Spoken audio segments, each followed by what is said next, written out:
All right, let's start. Do you have any questions?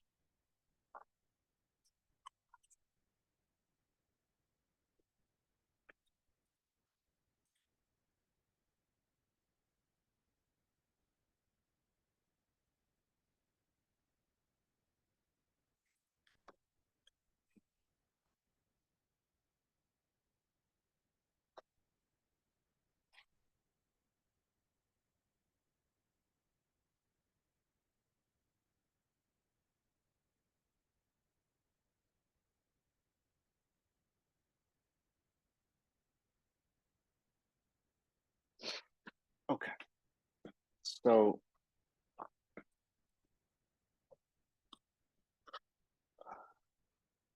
we were discussing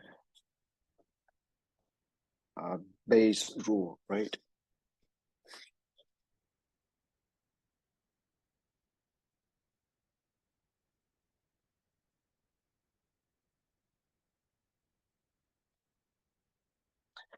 Which, right, is about switching, right, the order of conditioning.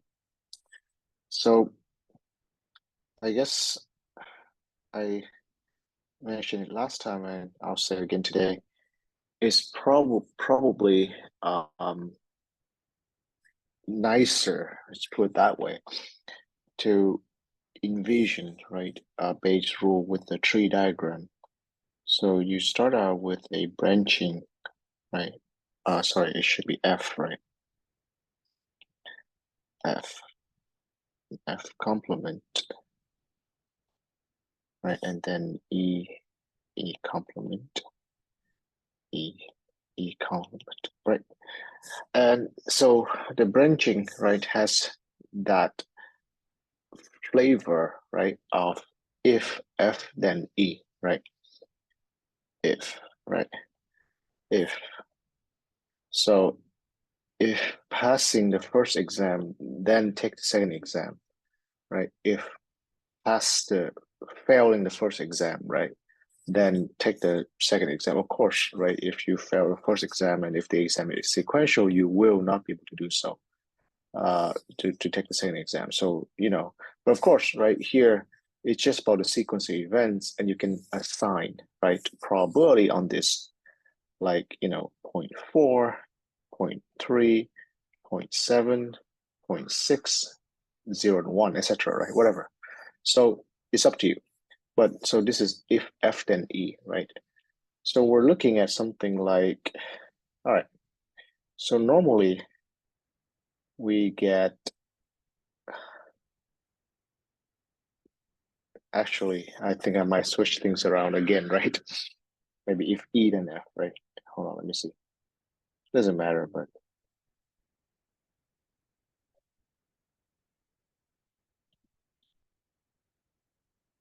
E, E complement F. Who knows? I might switch it again. So, right. So normally you have F, you have prob, okay. I'm gonna give up. I'm gonna write down something anyway. So you normally, right, you have P of E given F, right? P of EF, right? Over PF. But now you want the other way around. You want P of F given E, right? So first of all, it's still PFE over PE, right? But now you will base everything on E now. So that's going to be P of F given E times PE. And then, right, um, sorry. This is P of EF. So now you want to base everything on F. So P of E given F times PF. And then here, right, you say this is PEF plus P of EF complement. And finally, right, the development is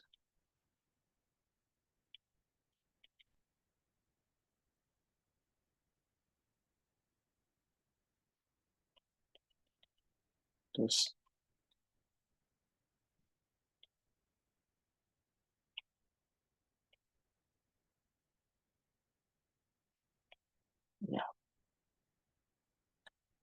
So I think I had it right the last time around and I switched it.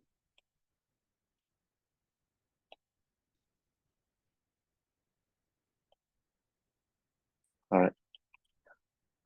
So normally, right, you have E given F. This is right. So for example, you say E given F is like 0.3, right? That's what you have. Now, of course, you have other things, right? You have PF is 0.4, 0.6, 0.7, and let's say 0.5, 0.5, right? Normally, you have P of E given F is 0.3, right? But now, what you want to say, right, that um, the question that you want to ask then is, so if you are, right, at this juncture of the tree diagram, then you will move to E, right? If you are at F, then you move it to E with some probability. That's what you're usually given. But now the taste of Bayes is that you say, no, I don't know that I'm at this juncture, right? I know that I am at this, let's say, what's the opposite of root? The top of the tree, right? Whatever that means. So you are at the end node of the tree, right? And you're at the node E. Then you want to ask, so you're given E, right? That's what you're observing. You're observing that you're at this end node E of the tree. You ask what's the likelihood that you branch out from the node F rather than node F complement, right? You understand? Right. So normally you say you're at node F and you branch out to node E with probability 0.3, right? That's what this is. But Bayes' rule says turn things around and says, well, now I'm at the end node, I'm at node E. What's the likelihood that I branched out from node F rather than node F complement, let's say?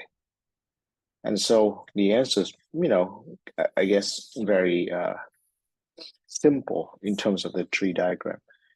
You just take the entire branch, right, that you're interested in over, right, the likelihood of any branch that ends into E, right? That's all there is.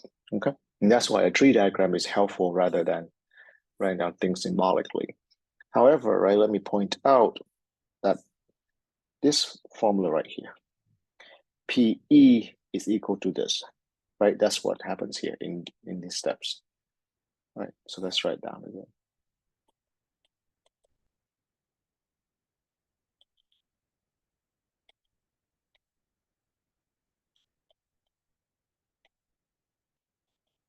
Has a name, okay? This is called the law of total probability. And it's going to be very useful in some contexts, I think, even in the homework problem, the second homework of this week, right? As we'll see soon. But the idea is that instead of, right, calculating, or if you want to calculate the probability of an event, what you can do is you can condition on some other event, okay? Happening or not happening, and then calculate those probabilities instead. Of course, right?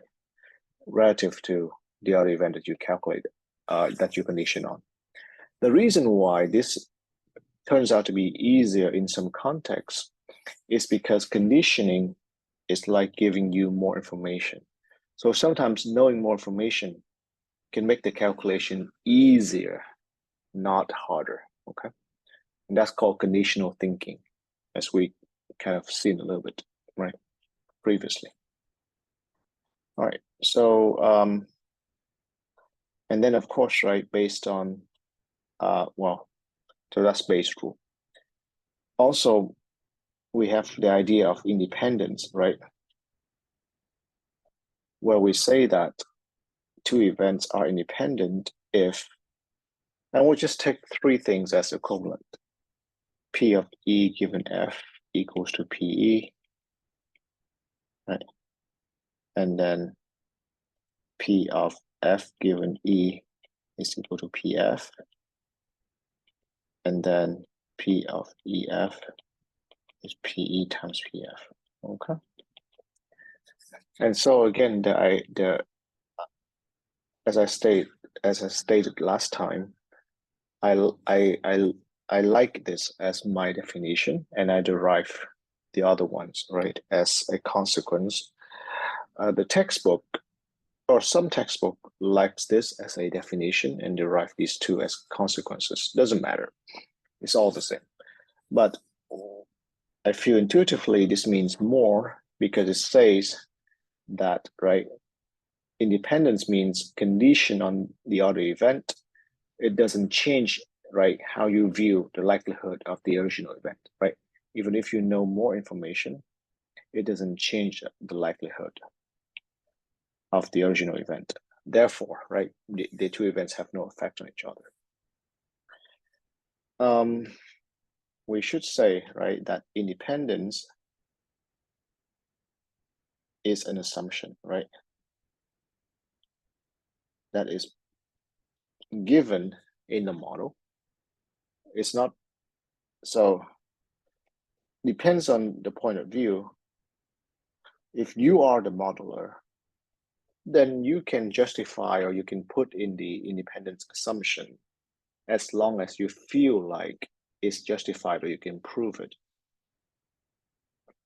But if you're not the modeler, in other words, you're the user of the model, let's say, then you have to look into the context and see if independence is given within the model or not, right? You cannot go in and say, oh, those are the two coin flips, therefore they're independent.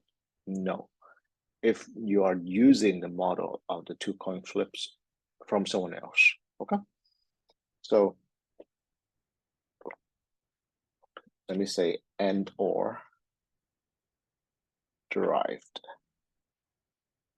right, from some other assumptions.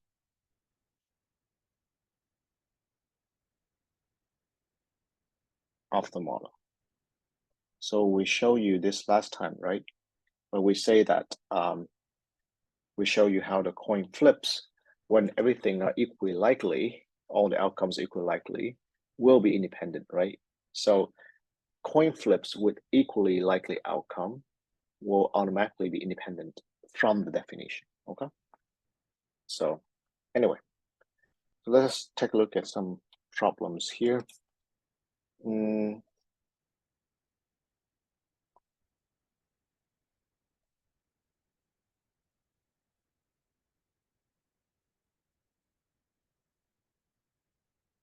I forgot which one was assigned. Let me see here.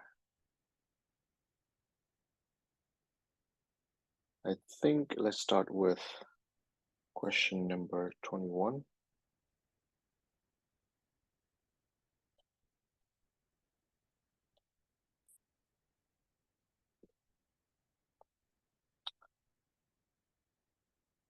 So 52% of students at some college are female.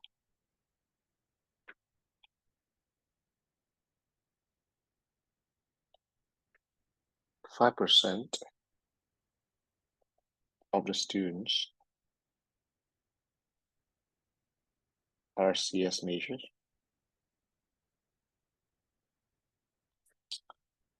2% of the students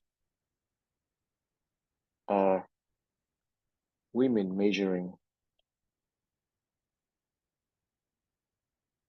in CS. Okay. So find the probability that the student is female given that the student is majoring in CS.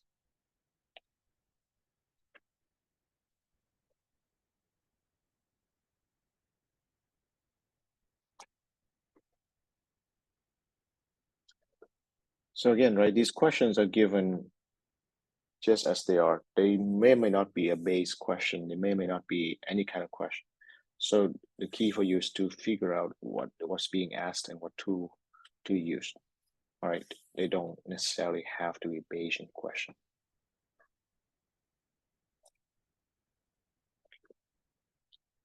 All right, what's the answer here?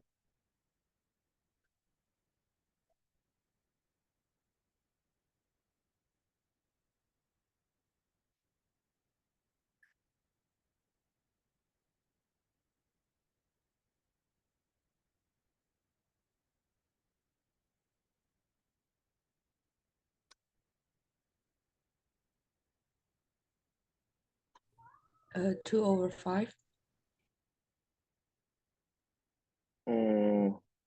Hold on.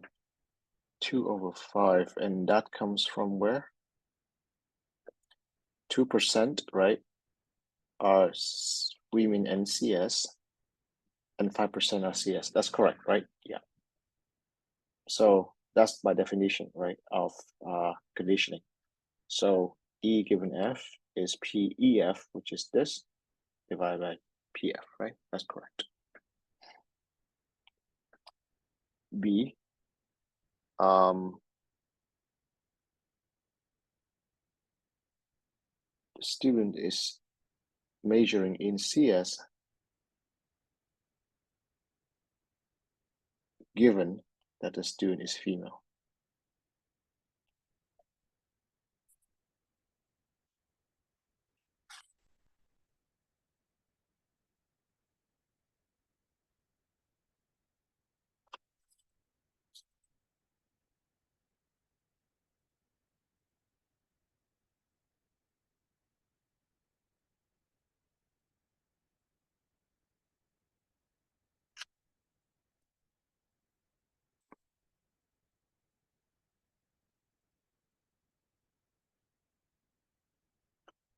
So the answer is, 2. sorry?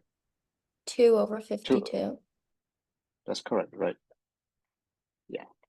So again, there's nothing that is hard about this question. It's really about parsing the language, right? And it's not even Bayesian, right? So even though it's switched like this, right, from here, all the informations are given, therefore, right? I mean, you just straightforwardly apply whatever information is given. Well, on that note, right, let's take a look at, I remember now, right? Question 18 is given, which says that 36% of the family, let's keep that word even, right, owns a dog, and 22% of the family that owns a dog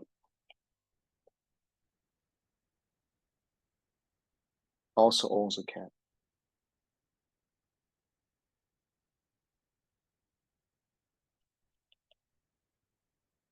And then 30% of the family owns a cat. All right, that's the language. A, find the probability of the family that owns a dog and a cat.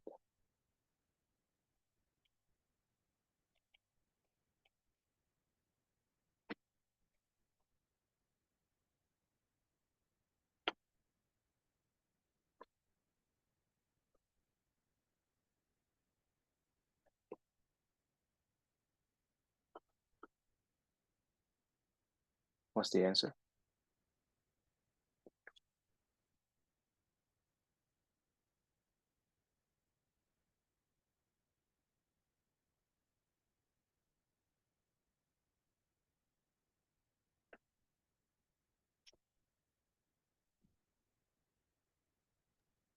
.22 times .36. That's correct, right? So yeah, the key here is to recognize that this language right here is a conditional probability. Okay? This, right, how you recognize it is also because it can be parsed into an if then. 22 of the family that if they own a dog. So the probability that if a family owns a dog, they also own a cat is 20%, right? If then. It's not saying that the probability that family owns a dog and a cat is something. So again, right, I think the key here is just that to recognize that this is a probability of owning a cat condition on own a dog is 0.22. Is it okay? That's important because again, right, you recognize that in real life, more likely you'll be given information of this type as in English rather than this as in symbolic, right? So you need to know how to parse it. Second, right? What's the conditional probability that a family own a dog given that it owns a cat?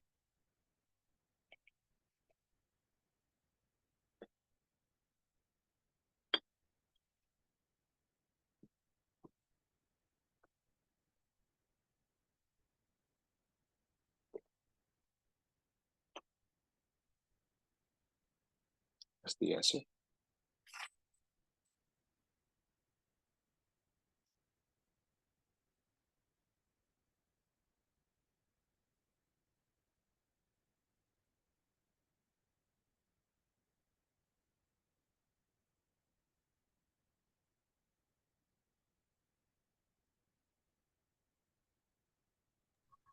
0.36 times 0.22 over 0.3. That's correct, right? That's it. So again, this seems like a Bayesian question, whatever, but from whatever the question is given, it's just a straightforward formula, right? We already found the P of EF here. So we just have to divide by PF, which is given in the problem, right? 30% of the family owns a cat. There you go. That's the answer. Okay. So these two questions is more or less meant to be like ways to parse the language of English, right, into the probabilistic question, probabilistic language. Any question? All right. So next one.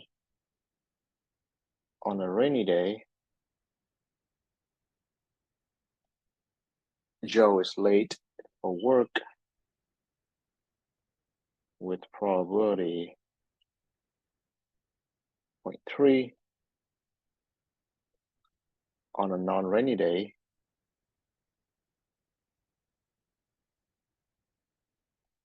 Joe is late with probability 0.1, right? So suppose that probability it rains tomorrow is 0.7. Okay. A, find the probability that Joe is early tomorrow. This is the book's language. Well, of course, right? Early here means not late.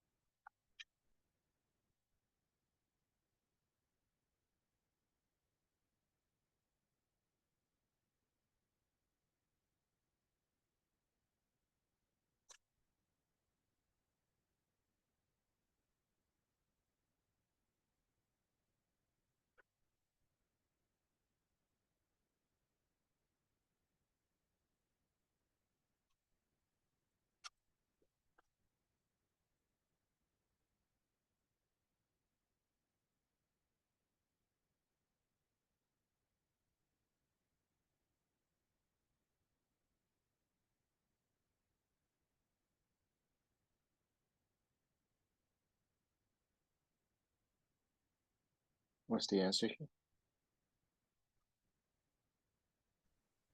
here? Is it 0.7 times 0.7 plus 0.3 times 0.9? Oh, okay.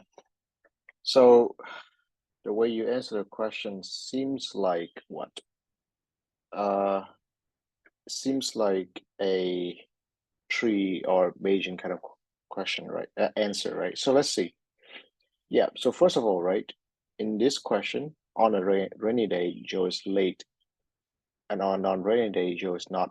Joe is late. Blah blah. So this is if it rained, Joe is late, right? So it tells you about conditioning, right? So rain, not rain, right? And then late, not late, right?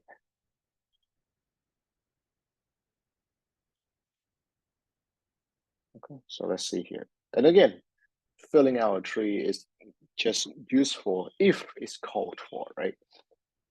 That you can solve the question more, we can visualize the question more easily. So it's 0.7 here and 0.3, right? If it rains, it's 0.3, 0.7, right? And then 0.1 and then 0.9. Agree? So sorry, do you mind saying your answer again? I didn't catch it last time you said. What was it? I said 0.7 times 0.7 times 0.7. 0.7. Yeah, 0.3 times 0.9. that's correct, right? That's exactly the probability of these two branches. That's correct. Okay. And by the way, this is exactly an example of the law of total probability, right? Where it shows early tomorrow. Well, what is it? It shows early condition on its rains times probability it rains, plus probability it shows early condition on it not doesn't rain times probability that it doesn't rain. Okay, so this is the law of total probability in action. Okay, question B. Given that Joe's early, what's the probability that it rains?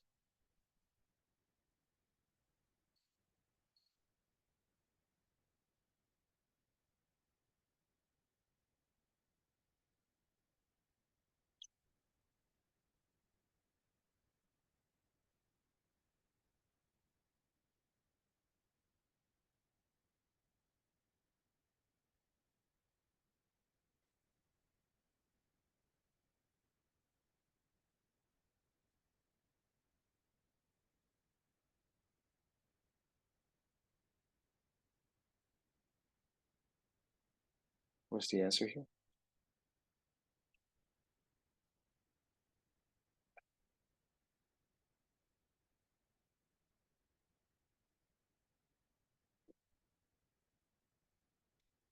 Point 0.7 times 0.7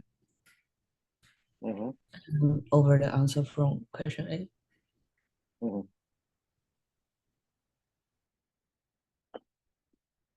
right, very good. Is it clear? Any question about this?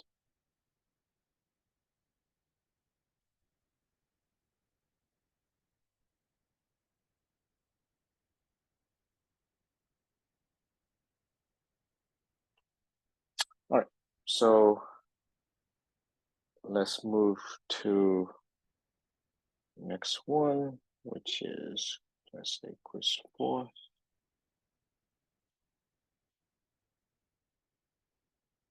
So this one kind of, right, talks about independent assumption, or it just have you start working with independent assumption anyway, right? They say independent flips of a coin that lands on head with probability P are made. So A probability first for flips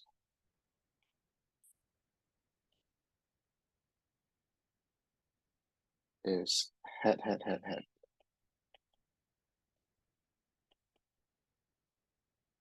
What's the answer here?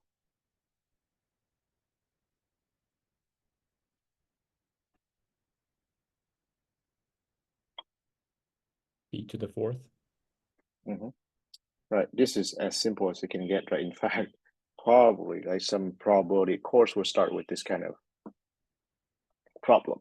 But you see the danger of that is that it starts with a rather sophisticated, right, assumption and makes it simple, deceptively simple, right? What I want to point out is that independent here, you see, is built into the model as an assumption. And therefore, this calculation is easy, right? But it's not like concluded by us or anything like that. I'm going to do the second one, the next one, because it's rather simple. I'm not going to ask you to do so. Right?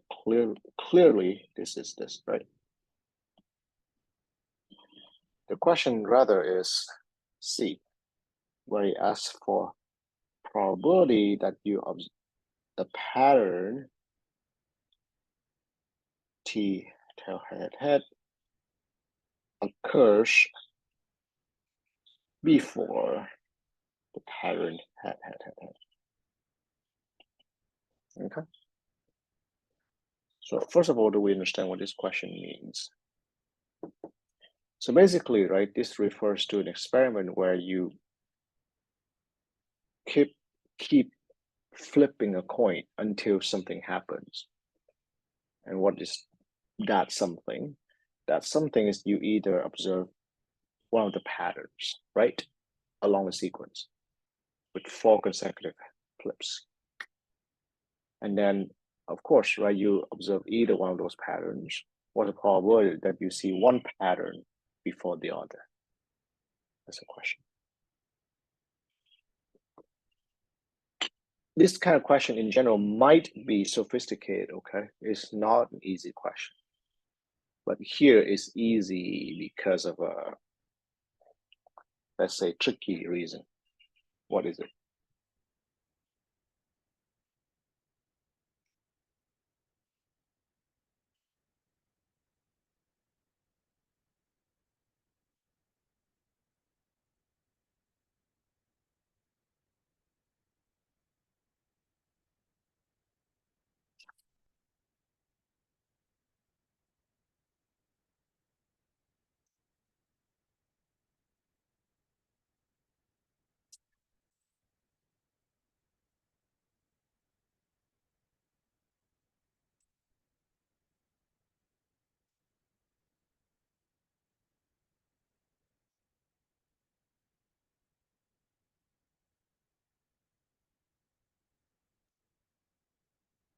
All right, so the textbook has a hint, right? The hint is asking, how can the pattern HHHH appears first? If that helps, that's the hint.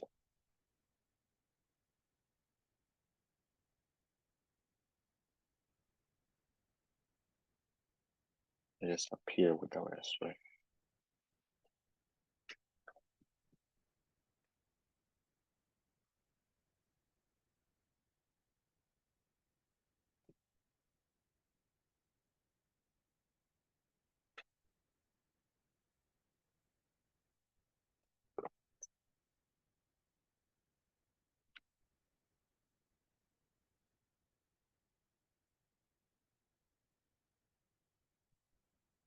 So I guess this requires your imagination, right? But think about it. What's one scenario where head appears first?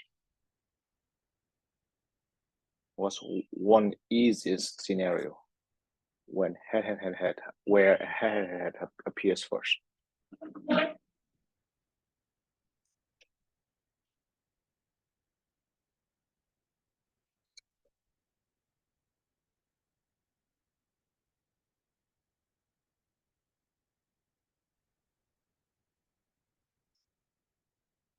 Well, head appears first when the first 4 flips are heads, right? Are heads.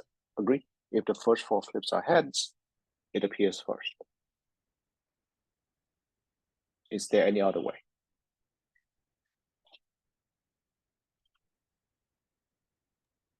No, because once we get 1 T, there's no way to get 4 H's. without getting the first pattern. without getting exactly.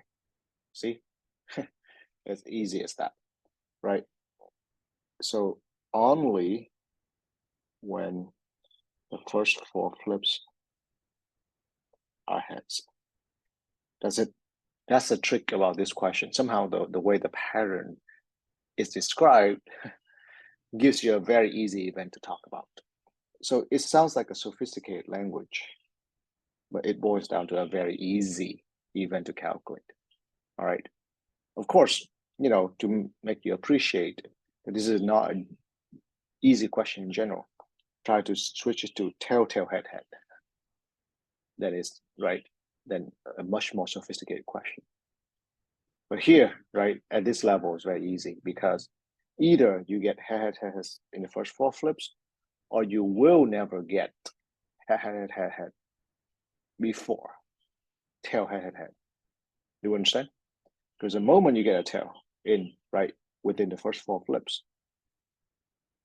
then that means you are not getting head. But also, once you get the tail, then any heads that follow, right, would imply that you get tail, head before you get. You understand? And if you fail this pattern, then of course that means a tail will appear again. Then of course you will start with a tail and you'll wait for 3 heads before 4 heads, etc. Right? So work it out. It's not that hard, but that's the reason. So anyway, right? So what's the final answer here then?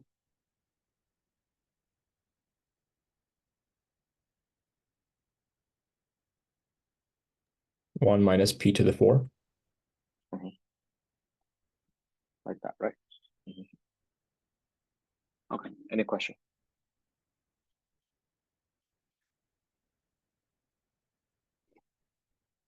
Okay. So I guess there's Barbara and Diane. Let's say go target shooting, right?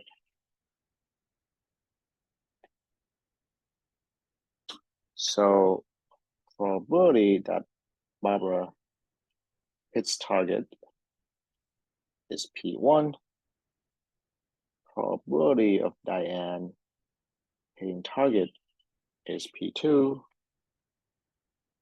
Suppose they shot simultaneously.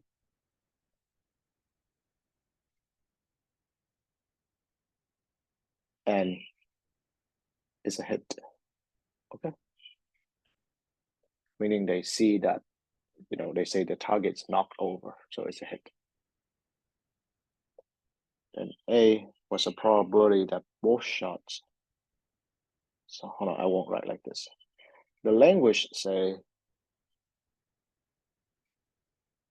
if, right, was a probability that both shots hit target. So I'm just gonna write like this, so you understand how the questions posed, right, in the textbook. But first, let's kind of clarify. What kind of question is this? What kind of probability is this? Is it the regular type or is it a conditional type?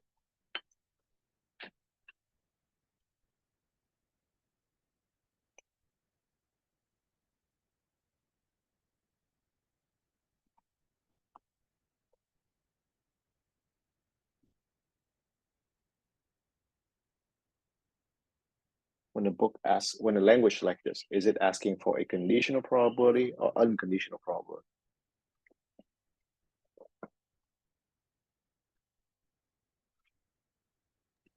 Since it's simultaneously, probably unconditional.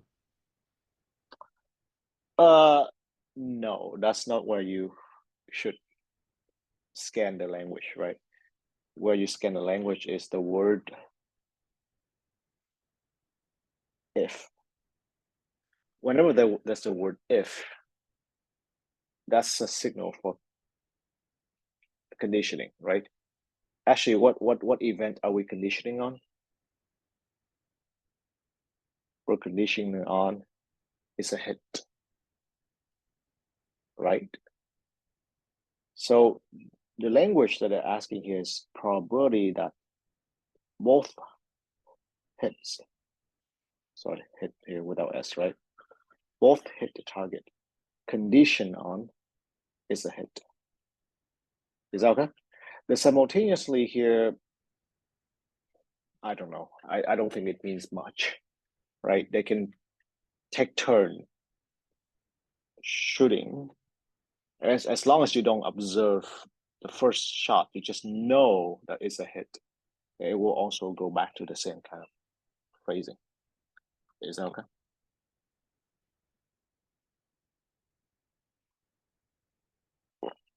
Anyway, what's the answer here?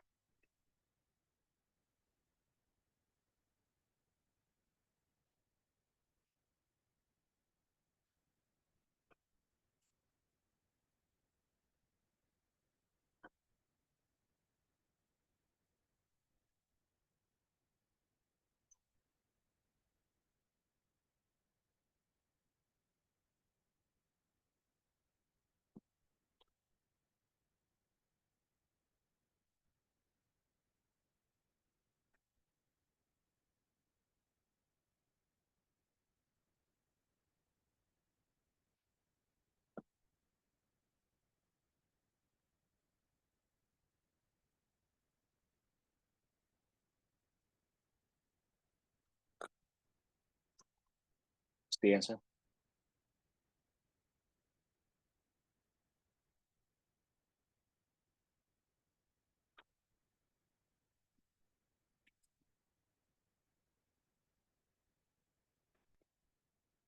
Or just parse the definition, right?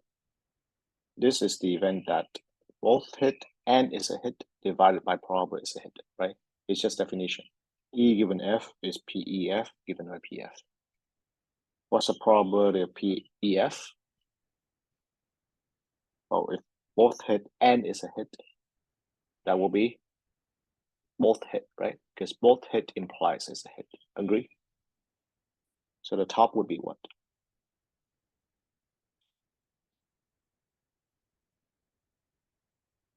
P1, P2, right? What's the denominator?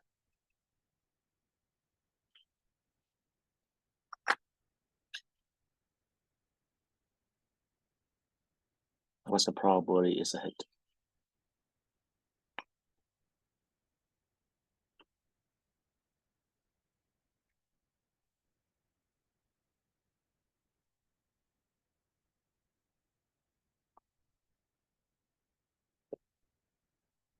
It's a hit when what? Either one, right? Hits the target. Would it Agree? be- At least, yeah, go ahead. Would it be P1 plus P2? I don't think so, right? P1 plus P2. Again, so in fact, right, the textbook asks down the road here, what independent assumption do you make?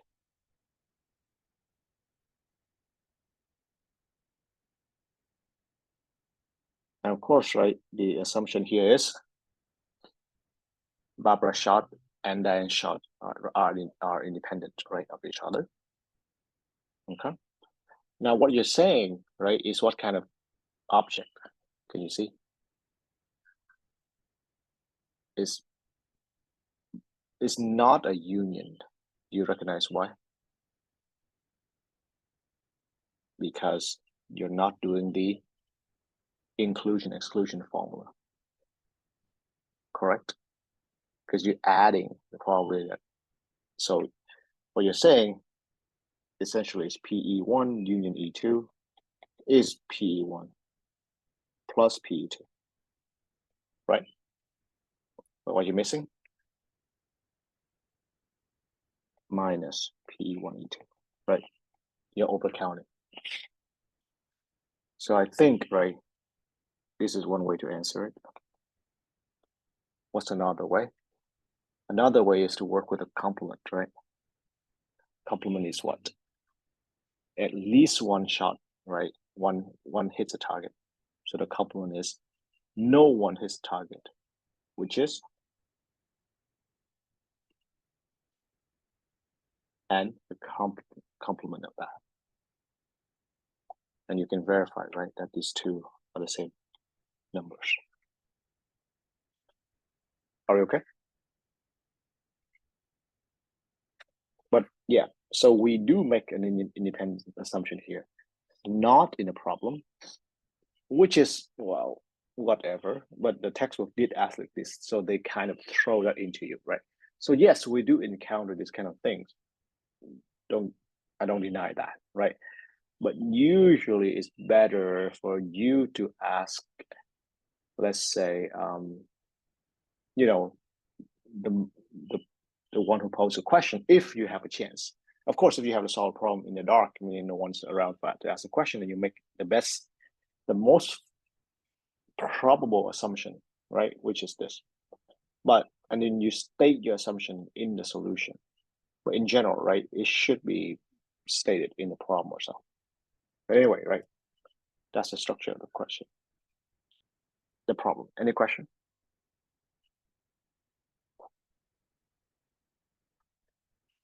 B. So the language of B was a probability that Barbara hits the target. But you understand, right? This is a conditional probability question as well, because it's phrased under the if it's a hit. Is it okay? So really it's gonna be probability that Barbara hits, conditional is a hit. All right. And the answer is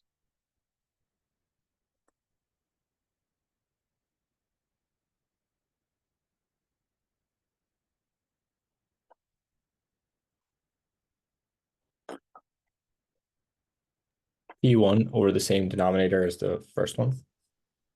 that's correct.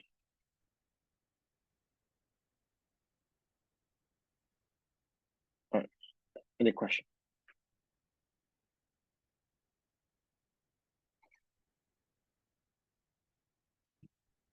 All right. So next, let's just look in general with question 59, which is basically a qualitative question. All right. You may say there's no right or wrong answer here because they ask you, will you make the assumption that E is independent of F in the following scenario? But of course, there's a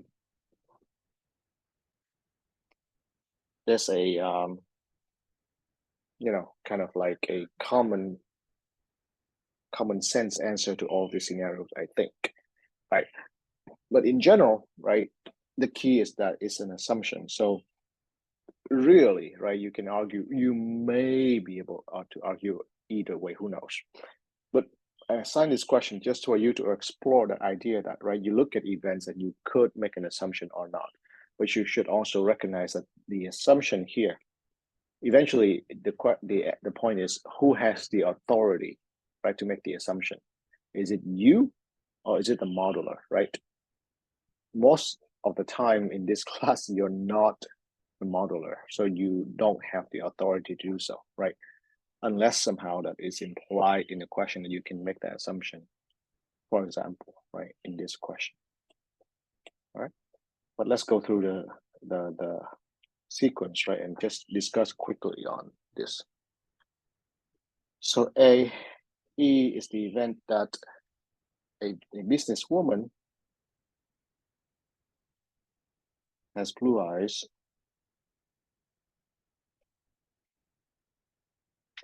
F is the event that her secretary has blue eyes.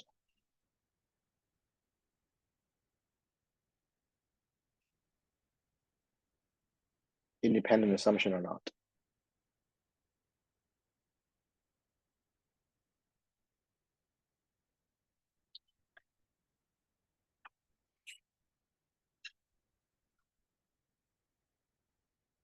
The answer is most likely yes, right?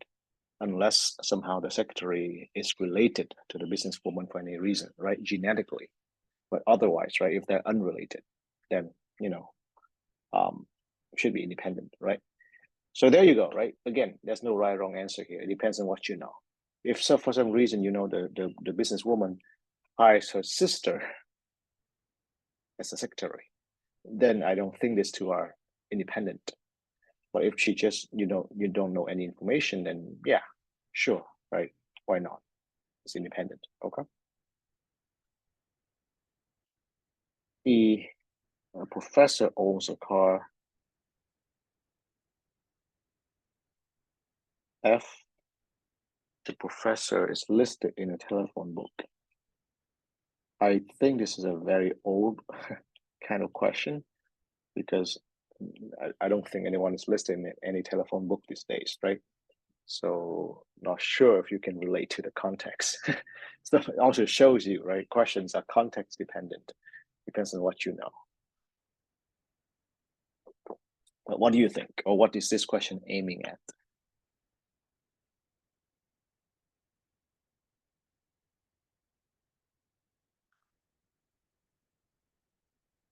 Independent or not?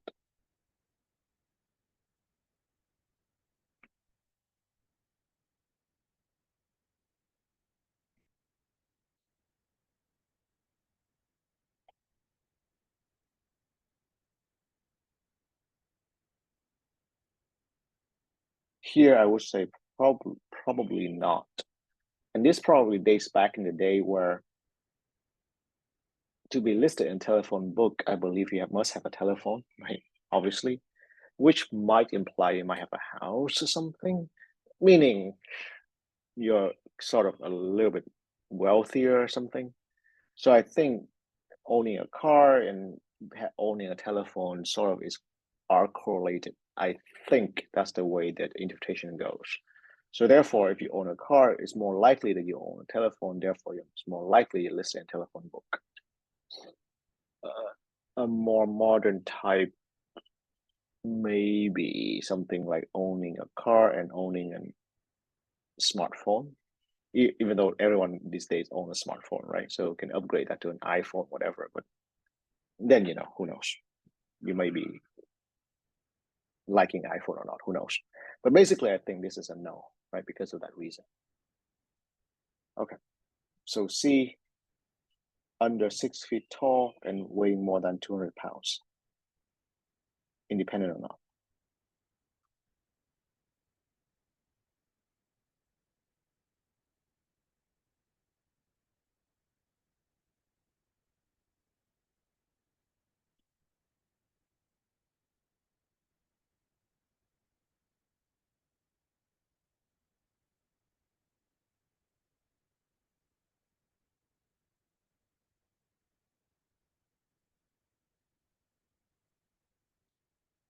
Independent or not?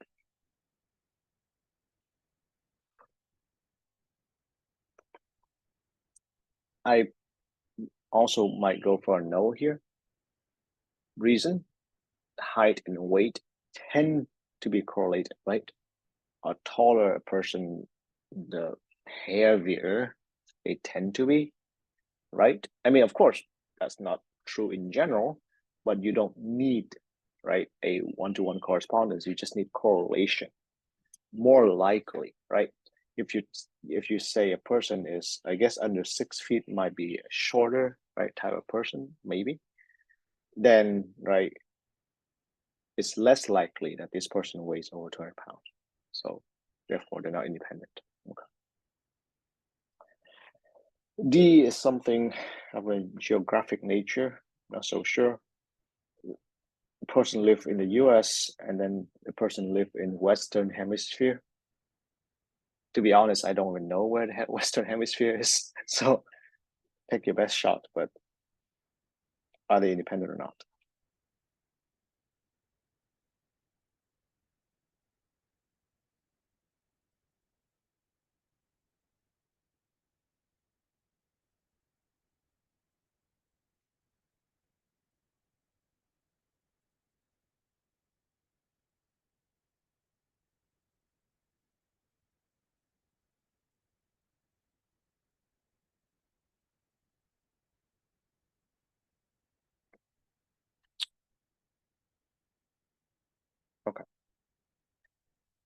So I think this depends on your geographic knowledge, and like I said, I don't know where the Western Hemisphere is exactly. So here it's like this, right? It depends on how US interacts with the hemisphere. If the US is entirely in the Western Hemisphere, which I doubt, I don't think that's the case, but suppose that to replace US with another country that's entirely in the Western Hemisphere, then the answer is no. The same thing goes for a country that's entirely not in the Western Hemisphere. The answer is no, right? Because if they live in the US, then they will not live in the Western Hemisphere. The tricky part is when the US has some intersection with the Western Hemisphere, which I think is the case, right? Maybe half in, half out. Then it's kind of United States tricky. is fully in the Western Hemisphere. Fully? Oh, thank you. Fully. You just looked that up. That if fully, then no, right? Thank you. Right, clearly, because if you're in the US, then you're in the Western Hemisphere. So it's no, right?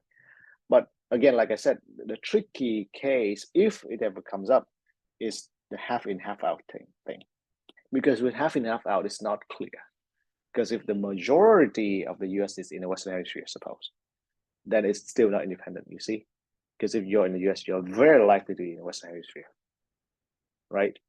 But if half in, half out, exactly 50-50, then I think it might be independent. So again, just to show you, right, that independent assumption is a tricky one to have. And it depends on how you look at things sometimes. Okay, last but not least, rains tomorrow and rains the day after tomorrow. Independent or not?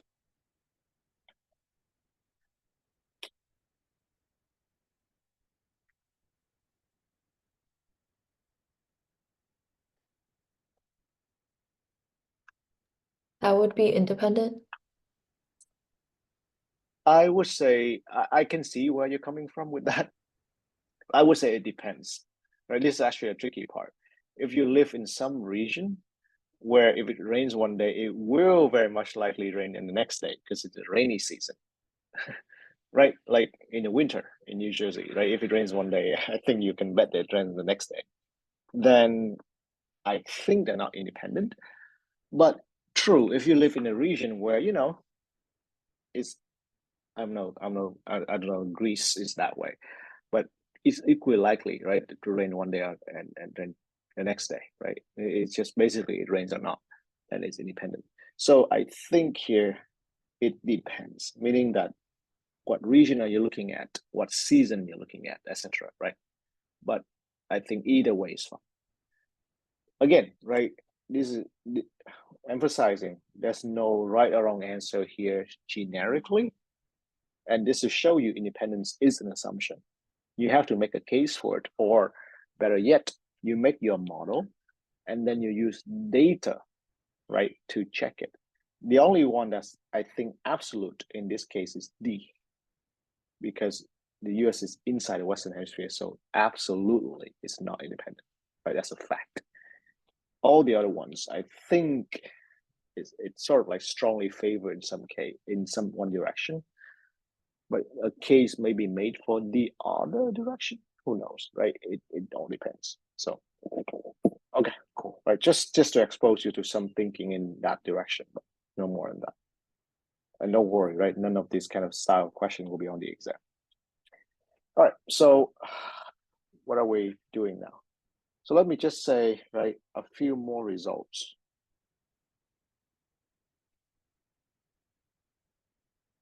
About independence, right? I think we kind of referred to it already, but let's look at it. The first thing is the following. If an event E is independent of F, then it goes to, it follows that the following are independent. E is independent with F complement F, E complement is independent of F, E complement is independent of F complement. All of this follows. All right. So basically, if an event, right, so a complement, right, will be also independent if the original events are independent, which is kind of intuitively true, right? Because if E is independent with F, then not E should also be independent with F. So how do we prove this, right? We just prove it with one of the result, because the other ones are just right either, because it's symmetric, right? Either putting the complement on the other one, which is symmetric, or putting a complement on this result, right, which is also symmetric. Is that okay? So let's just prove this result. The other two automatically follows. How do we prove this? Well, we look at P of EF complement, right? And we want to refer it back to PEF. So of course, PEF complement plus PEF is equal to PE, right? And we know that PEF is PE times PF, right? By the independence assumption. Therefore, is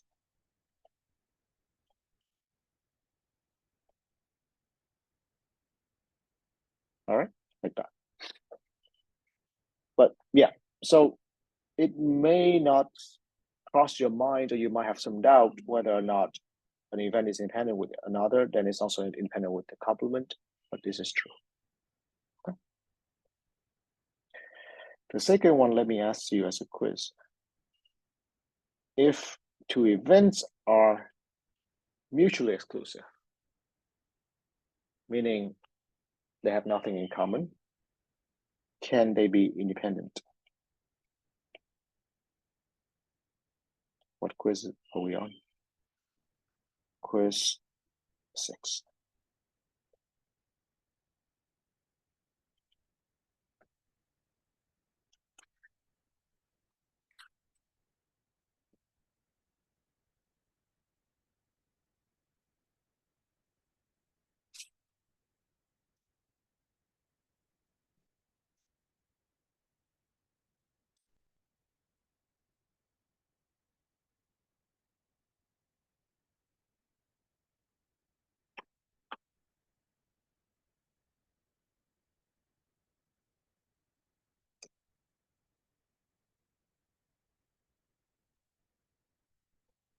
What's the answer?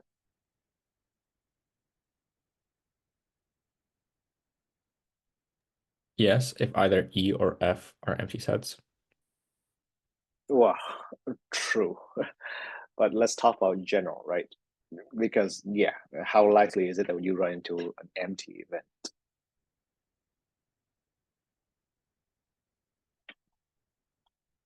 So on that note, right, the answer is no if both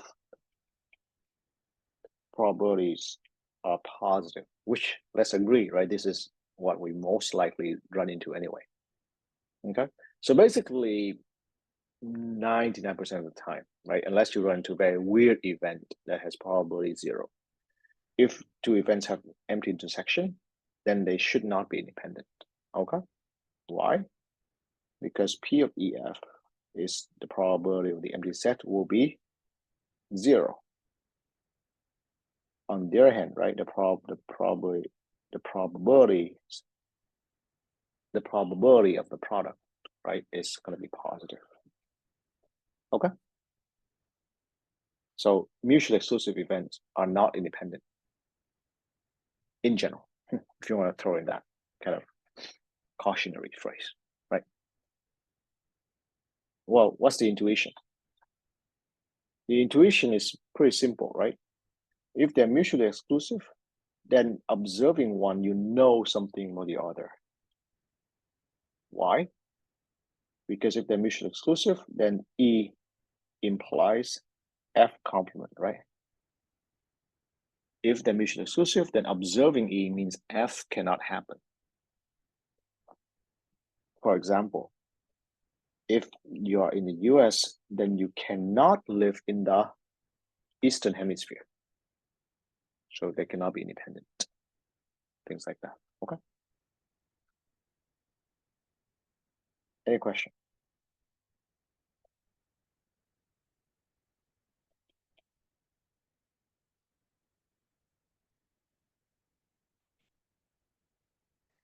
if an event is contained inside another event, can they be independent?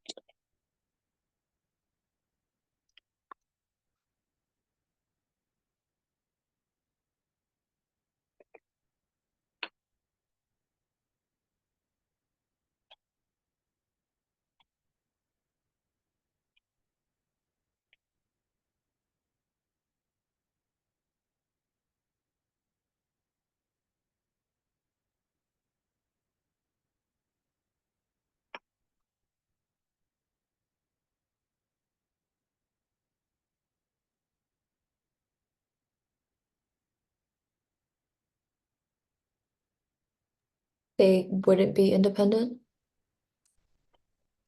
Would not, you say? Yeah. Not, right? Okay, reason? Because if E is an event that already occurs within F, then you can't really separate the two.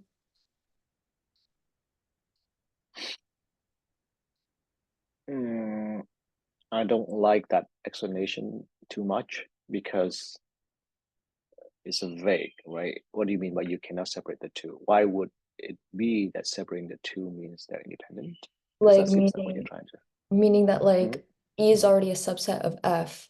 So it's already within F, like parts of E is in F. So they can't be independent since they're already somehow correlated. Right, but you did not, right, point out that correlation very clearly. Okay. So two ways here. Again, the language, either you prove it with definition. For example, checking PEF against PE times PF. What do you observe? Well, if E is contained in F, then PEF is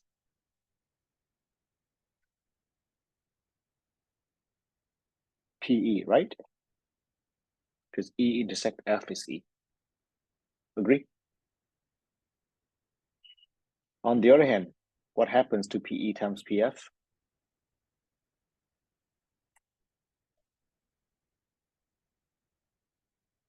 It must be less than PE, right? Unless PF is equal to 1. And again, right? It's an edge case where, it should not happen, right? So there you go. If you have an event whose probability is not 1, then if E is contained F, then P is. And so they're not independent. Okay? So that's one way to show it. And again, right, what scenario are we talking about here? You see, this is actually related to this too. Here, EF is empty, therefore E implies F complement. Or so this is the intuition. If you observe E, then you are guaranteed that F cannot happen. But here, if you observe E, then you know that F happens, which is probably you're trying to refer to when you say you cannot separate the two, etc. But you're not really hitting on the right words, right? Here, E implies F. So if you observe E, then you know that F has to happen. Therefore, they cannot be independent, right? So either explanation. But this is sort of like the intuition. You don't want to use this as an explanation anyway. The most rigorous one is these kind of things because you just go with the definition, right? And again, what case are we in? Is that US and Western Hemisphere again, right? This is E, this is F, E implies F. Therefore, they're not independent, right? Notice P of F here is less than 1, right? Because there's also the Eastern Hemisphere, etc. All right, any question?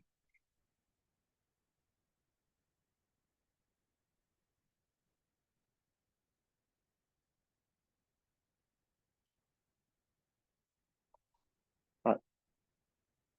So that's some sort of, extra results, right, on conditioning that is very helpful to keep in mind. The next one I would want to tell you is something called the rule for, let me just say, further conditioning.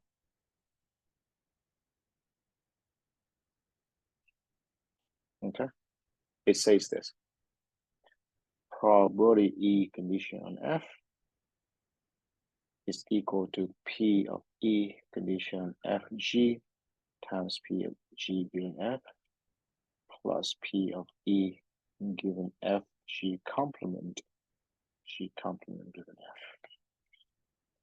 Okay.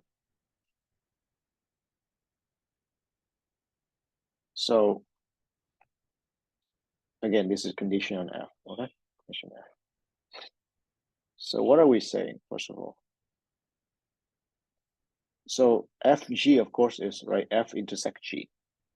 So let me explain the meaning and then we'll prove it, right? Proof is very quick. It's, again, at this stage, you might think of conditioning as a nuisance, right? Basically, it's something that is invented to ask you questions that are hard to answer, whatever. In reality, conditioning is a tool or is a very useful thing to do, because conditioning means you rely on some extra information, and having extra information sometimes, a lot of times, make your calculation easy. So here, right, the scenarios you're trying to condition on F, but then you discover that, well, F is probably not enough. You need to pull in the G part to be able to answer some question, right? For example, I don't know, what's the probability that you'll pass this class?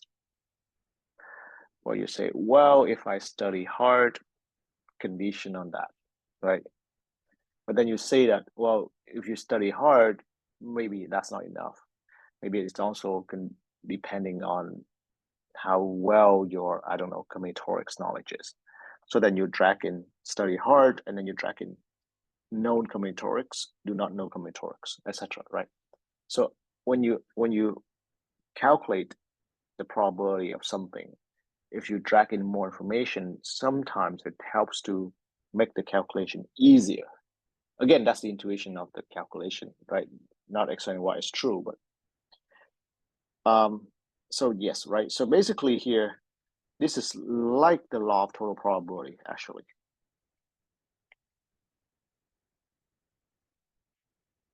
But instead of doing, so what's the law of total probability? The law of total probability is PE is PE given F times PF plus PE given F complement times PF complement, all right? So as you see, right, F here in this is played by the role of G. And then E here is played by the role of E given F, right? So what it's saying is sort of like a more advanced idea in probability, that conditioning is like the regular probability, right? So the rule or the observation, which I won't go into, is section 3.5. I'll skip it for now because it's a little bit more advanced, but all I ask you to know is this further conditioning rule, okay? You need to know this. But the philosophy of section 3.5, where it says that this action is a probability, I'm not going to hop on. But that's sort of like what's going on behind the scene in terms of the intuition. That when you condition on an event, then if you change what's, the probability of all the events as conditioned with respect to it, then overall it acts like a probability. That's why this is also like a law of total probability.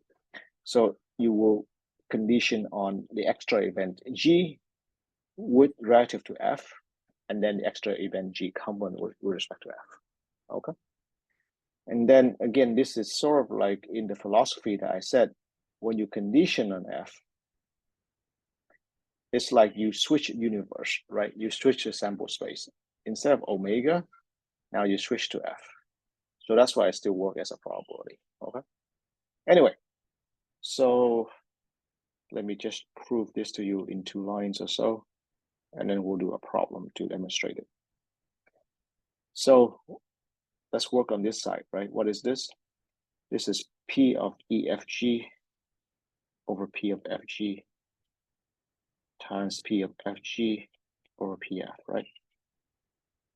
and then plus P of EFG complement over P of FG complement times P of FG complement over P of F. So see, right, that these cancel, and then you have PF. So then you can combine this. When you combine this, you see GG complement gives you PF over PF, which is exactly this guy. Okay, so far? Any question?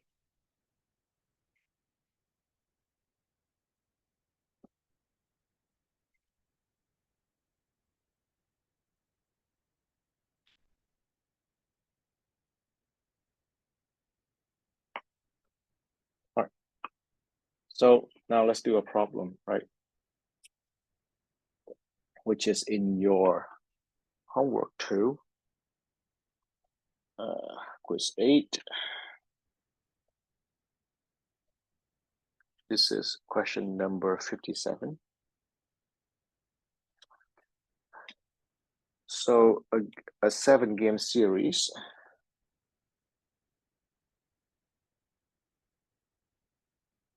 Right, played by 2 teams. So probably like baseball, right? Championship or something.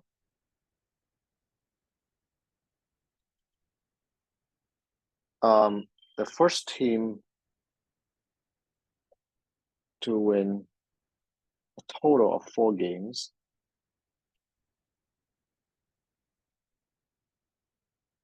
win the match.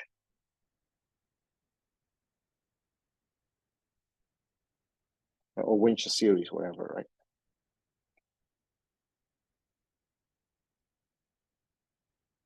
Okay, so first one to win four games out of 7, right? Wins the series, which is common sense. And then suppose that each game is independently won by team A with probability P, okay?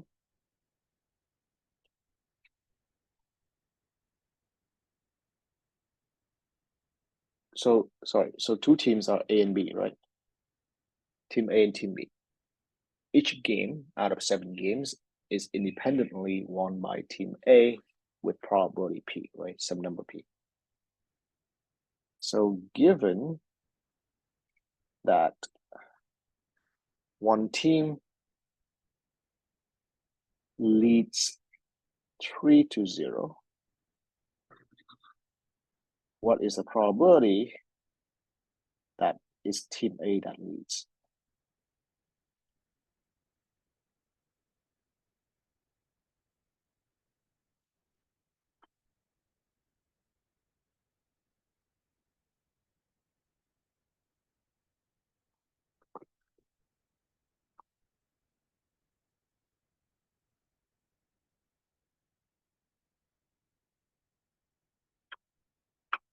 What's the answer here? E. No. P? Just P? No.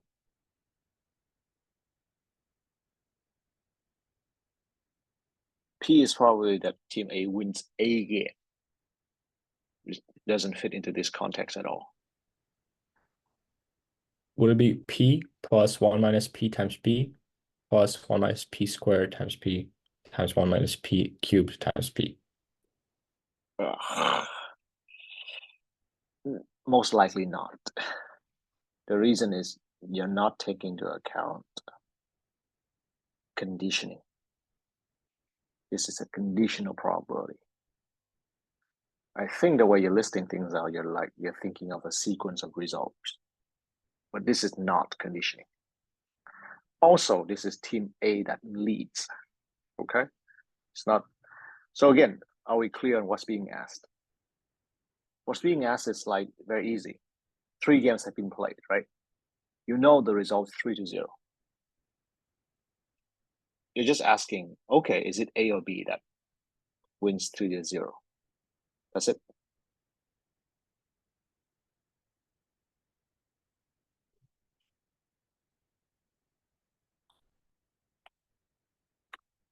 Well, again, right? When in doubt, use formula. This is a probability what? That A leads, right? 3-0. Agree? That's what it is. Condition on one team leads 3-0. Yes. PE given F is PF over PF. So what is it?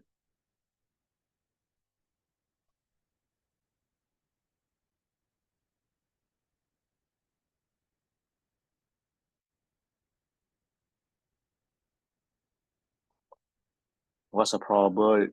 What's the probability that A leads 3-0?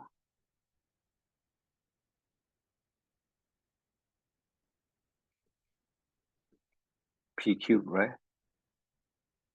Because if A leads 3, E intersect F is just this, right?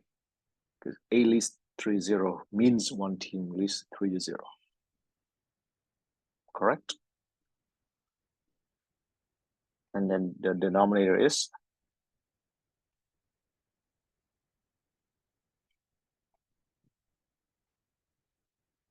because it can only be the case that A leads 3-0 or B leads 3-0, right? There's nothing in common about that.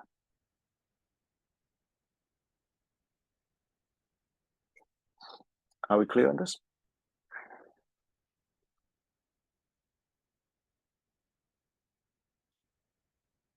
Any question?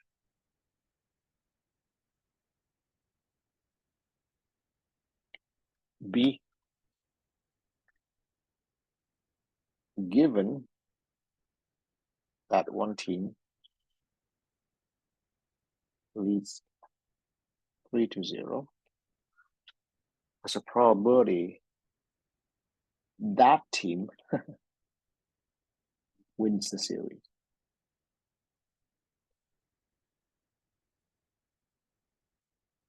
Try to parse this question very carefully.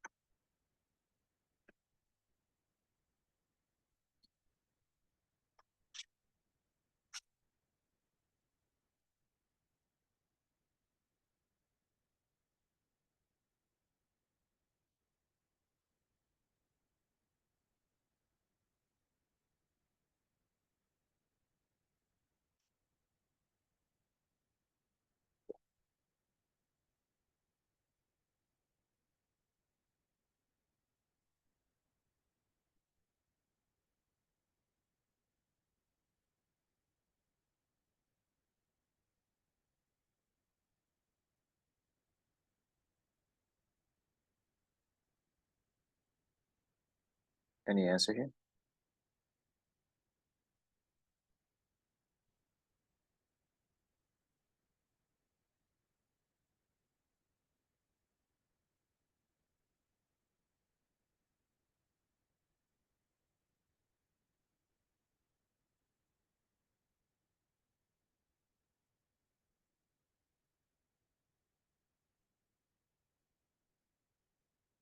All right, you think about it. To answer this question, what information do you need?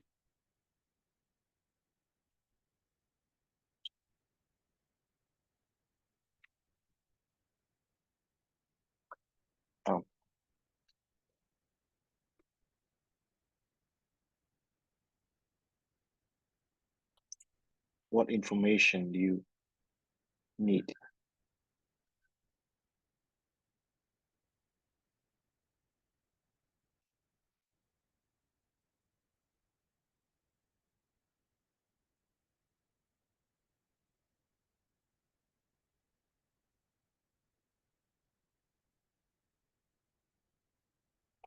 So you see, right?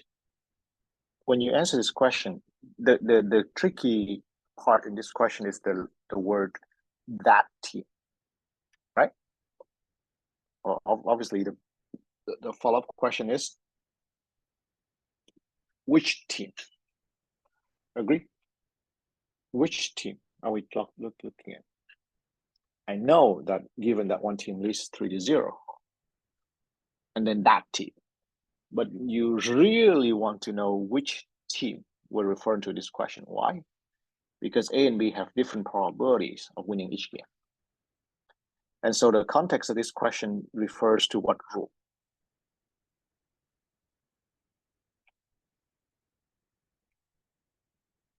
Let's put it this way, right? That team wins, right, the series, given that one team leads 3-0, right? That's a question. What context are we in? If this is E and this is F, what are we really wanting to have? We want to have the information about that team. So in the context of further condition, we want to have an extra event, which is which team it is. Is it team A or not team A, which is team B? You understand? So this question right here, I would say, is a very nice question, a brilliant question, if you will, to demonstrate the need for further conditioning, right? I don't know if you can answer this question just like that. I would further condition, okay? Because clearly I want to know what that team is. So I would do this. So this is E and F, right? Again, the rule is P of E given F is P of E given F, G, P of G given F, plus P of E given F, G complement times P of G complement given F, right? And G is team A, right? So basically, we will have probability that, so that team, you can put it this way.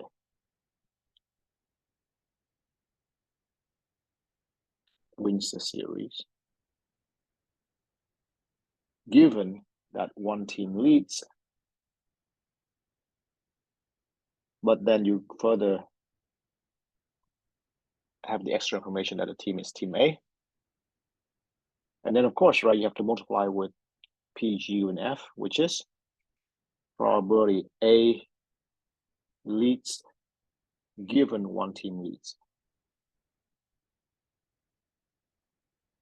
Is that okay? Does that make sense?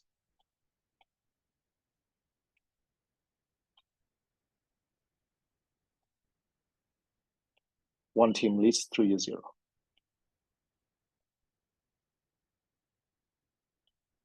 Right? And then plus, same thing, that team wins series, given one team leads, but now is team B. Right? Of course, we're referring to 3-0. All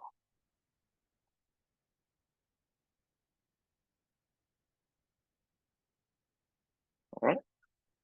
And you know the benefit of this, because now once we condition on team A leads, then that team refers to team A. And that team refers to team B because we are now conditioning on team B leads. Are we clear on this?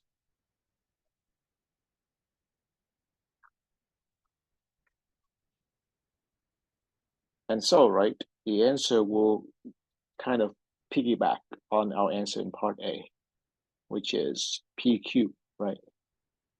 So this is P cubed over P cubed plus 1 minus P cubed. What is this? Plus, what is this? 1 minus P cubed over P cubed plus 1 minus P cubed, right? So that's just this probability. A leads given one team leads and B leads team leads. Question is, what is this?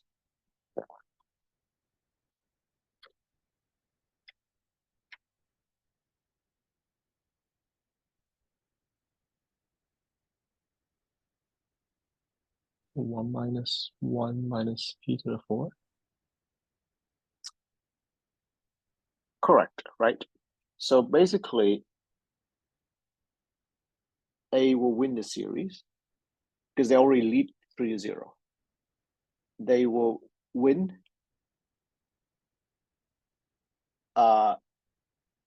if they don't mess up, right? Meaning that only when team B rallies and win the rest of the 4 games, otherwise team A will win. So that's going to be exactly 1 minus a probability team B wins the remainder of the game. So similarly here, this would be 1 minus p to the 4th. Is that okay? Any question? So again, right, the point is about further conditioning. And I think this problem perfectly demonstrates, right, the natural place where we need that. Because again, this question makes perfect sense in English. One team leads, that team, right? Which team? The team that leads 2-0. Fine. Doesn't help in calculation, right? So we condition on further on team A or team B. And then we can figure out the answer.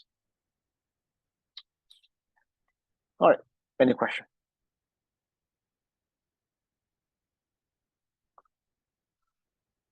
So this, right, which is chapter 1, 2, and 3, will be the material cap for midterm 1, okay? So chapter 1, 2, and 3. Any question, any materials that have been covered in chapter 1, 2, and 3, right, except for what we skipped. So, you know, we do cover, right, the further conditioning rule, which is technically in 3.5, but we don't cover other things in 3.5. I think there's a section in chapter 2 we don't cover, right? Anyway, but besides that, right, anything that's covered can be asked. The exam will be next Friday, right, during class time. So there will be no lecture on Friday, right? But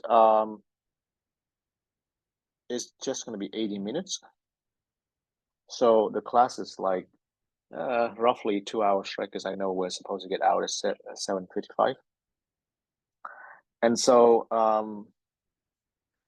basically the first 35 minutes or so will be, you know, devoted to Q&A, question and answers. I'll be on the lecture, the office hours Zoom link, okay? I won't be in the lecture Zoom link. I'll be in the office hours Zoom link. And you can come and ask questions if you want. There will be no lecturing, no review, no nothing. It's just if people have questions during the first 35 minutes, they can ask questions, okay? You don't have to come if you don't have any question. So the exam starts at 6:35, right? And ends at 8 p.m., 7:55, right? Okay. And so that's sort of like the basic information about it. Material-wise, again, study the lecture notes, study lecture, study the homework, right? Know everything very well. I don't have anything else to offer you, right? Like I said at the beginning of the class, I don't give any review, preview, practice, etc. Right? It's all in the homework. It's all in the lecture note. So study them very well. If you understand the lecture and you can do the homework, you'll do fine on the exam. If you can't, you may not do fine on the exam. Now, I know that I also posted, right, the announcement, right, for the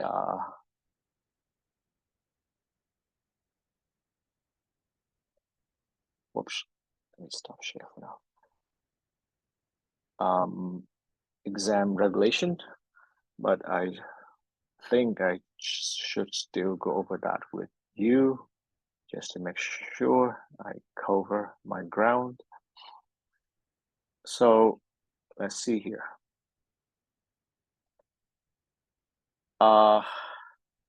Lockdown browser and responders. Hopefully you know what that means.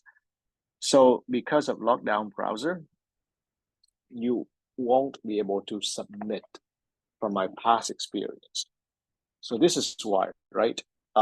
There will be 2 assignments, right? Like the ones that you're given, right? One will be where you do the exam and you get proctored, right? Under these softwares, right? The other one will be a blank assignment, okay? So on the exam, you will have this, right? But it will be without the equipment check and with the actual exam in it. So the exam, right, is a PDF file inside, right? The one that requires lockdown browser and responders, right? After you're done with the exam, or after 8 minutes, whatever comes first, you will, right, have 10 minutes to scan and upload, right, into this blank assignment, okay? And again, you will be timed. The timing will be kept strictly. You have 10 minutes, all right? No more. You can do less. So the reason, of course, right, is when you, within that 10 minutes, you're not going to be proctored. So we need to make sure that, you know, you don't have enough time to add anything, right, to the exam, okay? So that's the structure of how the assignments work, the exams work. So you will be recorded, right, using responders. What else? Oh, yeah, that's the attempt kind of part, right? I don't know. I feel like multiple attempts might give rise to weird scenario. So you only have 1 attempt, right, for the exam. You have 3 attempts for the equipment check. So get used to the attempt system if you haven't get used to it. Note, you allow 2-sided piece of paper, A4, handwritten notes, okay? Not typed, handwritten. Only formulas can be included there, and you will have to submit, okay, a scan of your formula sheet, so I can check that you follow the rule. Formula is what? I don't know. Definition of conditioning, definition of independence, the law for total probability. Those are formulas. Solution to question 3.21 is not a formula, okay? So none of that can be included in the note. No other devices are allowed. No iPad, no nothing. In fact, right, you have to write your answers on papers, okay? And this goes along with the rule down here, where you have to show your work area, not your face, during the working process. So initially, the system will need to check you are you. So you need to do a, I don't know, face scan and ID check. But after that, then you need to position your webcam so the work area is shown. All right. The reason is, well, so right now you are seeing my face, I think, right? And you're not seeing my work area. Well, for obvious reason, I don't have to show you my work area. But when you are doing the exam, we need to make sure we see how you work and you're not doing something else, right, underneath the camera. So that's why, like, you have to show your work area to make sure, right, that it's clear that you're not doing something else. And this is exactly also, right, you're not allowed to use your keyboard during the exam, okay? So about scanning, well, so you can take out your phone under the responders. You get a warning or whatever, you get flagged. But if, right, you get out your phone and it's clear you're just scanning, that's fine. If not, you have 10 minutes, right, to do so, to upload. There is a process of show your work, all right, at the end of responders. So you have to go through this process. What it asks you to do is you're going to have to hold up your solutions and your formula sheet right in front of the web camera to be taken pictures of. This is going to be correlate with the submission that you make on the exam, on the blank assignment, right? To see if we need to, that you did not add anything extra, right, into your solution during that 10 minutes when you're not being proctored. Anything else? Please include your ID, all right, and your formula sheet into the submission. Okay. So those are the things. What else? Okay, the equipment check assignments will kind of exactly have the same setup, right, as the midterm with longer time, that's all, right? But it's due by next Wednesday, all right?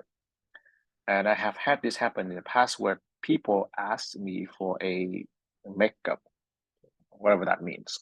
So there's no makeup, all right? First of all, the equipment check assignment costs nothing, right? It's 0 point. It's for extra credit, so I don't have to give you any kind of makeup. Second of all, right, this is meant for you to check your internet, your webcam, your everything. So if you don't do this, well, if somehow it doesn't run on the exam day, you know, you haven't done your due process, okay? Yeah. And then the extra credit is just meant to encourage you to, again, right, test out the system as much as you can, work out the exam, you know, during the 80 minutes and go through the show your work, right, process if you want to earn the. So this is 4 points out of 100, okay? The exam will have 100 points. I have no idea how many questions on the exam. Don't ask me that. I don't know how hard it is. Don't ask me that either. You'll find out on the exam day, okay? But that's that. Okay, cool. Any question about this?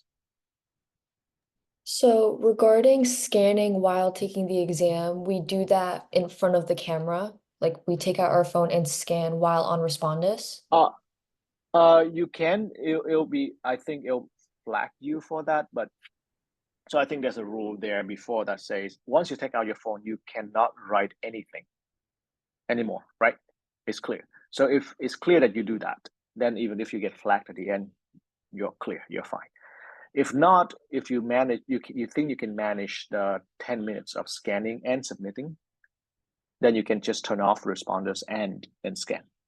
Is that okay? But either way, there will be a process where you have to hold up your exam to go through the show your work phase anyway, right? So I'll let you pick whether you want to scan with Respondus on or not. But as I said, right, the rule is that once you take out your phone, then you cannot go back to the exam in any way. So however you want to manage that. Is that clear?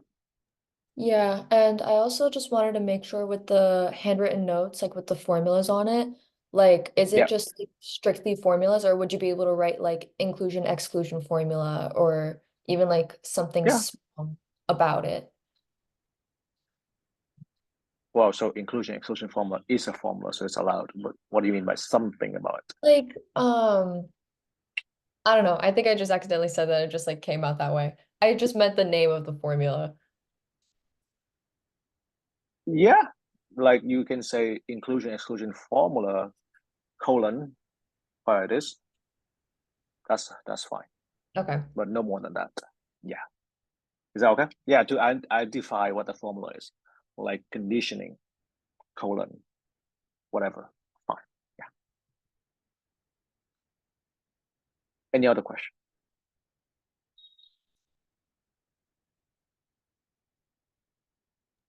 Can you explain how you want us to show our workspace if the exam is on our computer? So you most likely will need a separate webcam if your webcam cannot be positioned. You know, like my laptop right here, right? If I show I think what you're referring to is if I show my workspace and the screen will be tilted, right? So you cannot see the screen, if that's what you're referring to. Then in this case, you will need a separate camera to do so. But if you already have a separate webcam, then your screen can show can be read, right, with the problem, right? And then you can position your webcam down or up, right, depending on whether you're doing your face check or the work area. Does that make sense?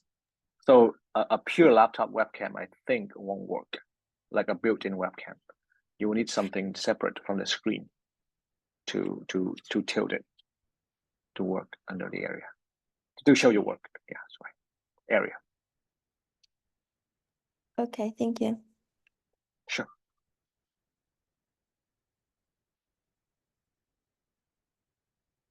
I mean, if you can tilt your screen and somehow still look at it, that's fine with me, right? I'm just thinking that that's inconvenient. So if that's the case, and you need a separate camera. Any other questions?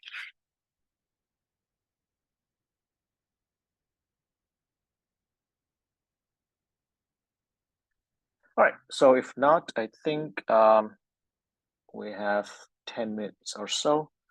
Let me start chapter 3. Just a quick discussion, and then we'll continue next Monday. Okay.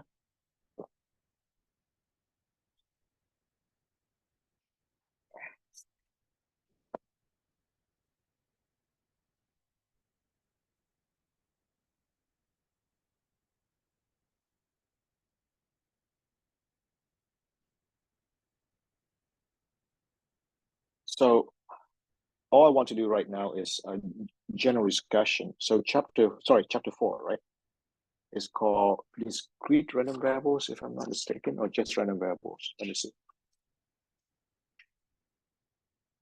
I think it's just random variables. And the word random variables happen a lot in probability, so we will abbreviate it with RVs, okay? Random variables. So just general discussion, no more than that. So the general discussion is the following. Right, so far what we've been dealing with are random stuff, but we were dealing with random events. Okay, and what's a big deal, you say? Not really a big deal, but basically when you think of math, you think of numbers, right? And again, we're dealing with numbers, but we're dealing with the way to assign numbers to events like this, right?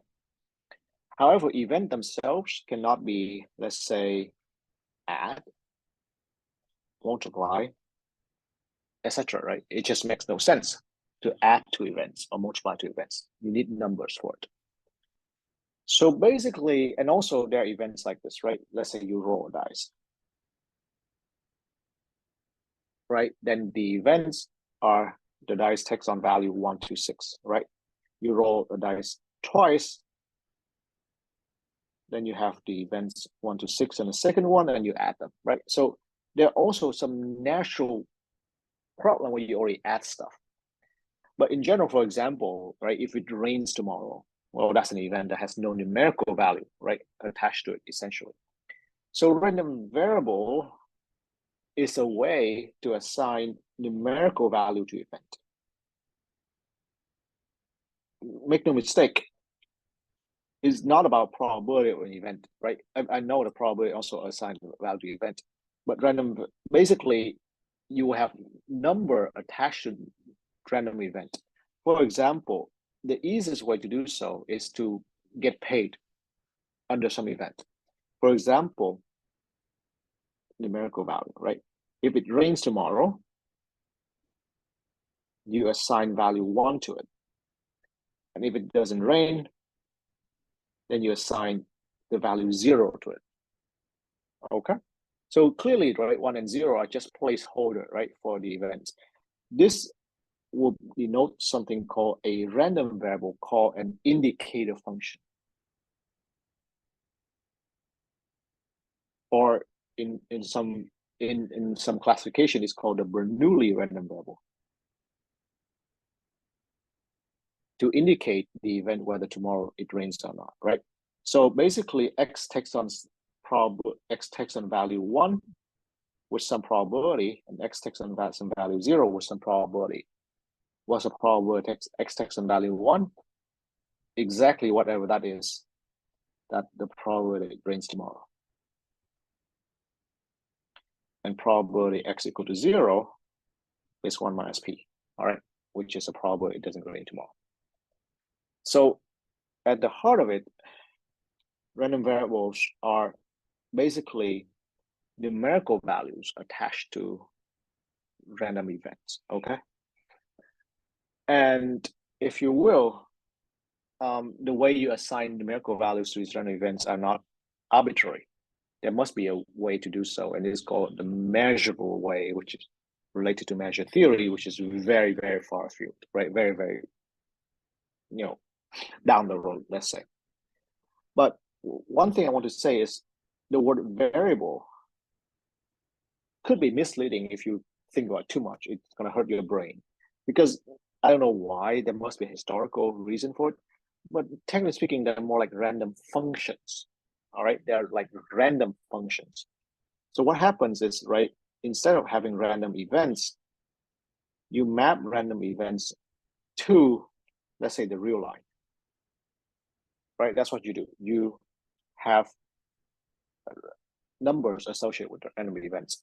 And this process is denoted by capital letters like X, Y, U, V, and they're random variables, okay? Or but they're like random function. And so technically speaking, X, Y, U, V are a function of random event like this. But you might see sometimes people denote something like that, where omega, right, denotes some event, like rain or shine. But one thing about random variables, what variable you plug in here is never shown or is not part of the deal.